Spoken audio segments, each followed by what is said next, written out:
김무성 대표와 새누리당 김무성 대표와 새정치민주연합 문재인 대표가 이와 관련해서 이르면 오늘 오후 만날 것으로 전망되고 있습니다.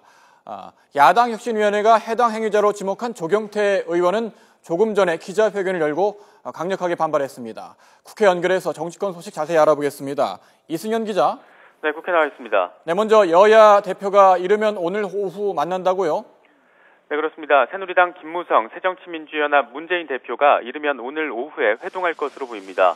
이 자리에서는 내년 총선에 적용될 총선 룰 등 정치관계법 문제를 비롯해서 전국 현안 등이 논의될 것으로 전해지고 있습니다. 이번 회동은 김무성 대표 측이 먼저 제안을 했고 오늘 일정 조율이 어려우면 늦어도 내일은 회동이 성사될 것으로 보인다고 다수의 여야 관계자들이 전했습니다. 이와 관련해서 새누리당 김영우 수석 대변인은 오늘 아침 최고위원회의를 마친 뒤에 기자들을 만나서 이른 시일 안에 여야 대표 회동이 있을 것으로 전망한다고 밝히기도 했습니다. 김 대변인은 이어서 여야 대표가 선거구 획정이나 이 공천제, 특히 이 공천을 국민에게 돌려드린다는 차원에서 이 공천 문제는 협상의 여지가 있을 것이다. 이렇게 덧붙이기도 했습니다. 새정치연합 김성수 대변인도 내일 문 대표가 지역에 일정이 있는 만큼 오늘 오후에 만난다면 오늘 오후에 만날 가능성이 상대적으로 더 높다고 밝히기도 했습니다.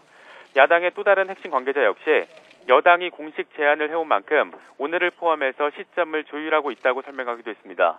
김 대표는 오늘 회동에서 오늘 회동이 이어진다면 이 문 대표에게 야당의 오픈 프라이머리 도입 여부에 대한 확답을 듣고서 만약 야당이 거부 의사를 확실하게 밝힌다면 제2의 또 다른 대안을 찾을 계획이 있는 것으로 전해지고 있습니다. 그동안 새누리당은 오픈 프라이머리 등 일괄 타결을 위해서 양당 대표 간 회동이 필요하다는 점을 계속해서 주장해왔고 새정치연합은 여당이 요구하면 회동에 응하겠다 이 같은 방침을 세우면서도 이 권역별 비례대표제를 여당이 받아야 한다는 점을 고수해오기도 했습니다.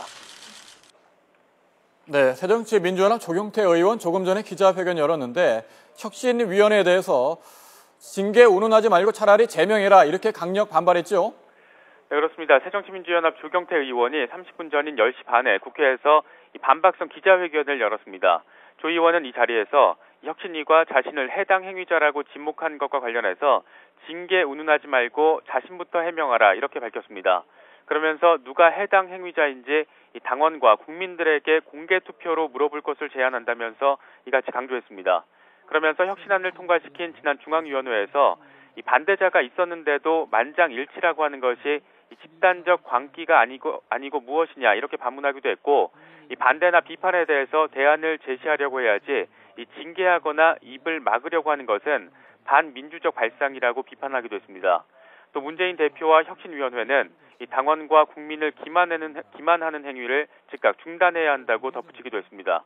지금까지 국회에서 YTN 이승현입니다.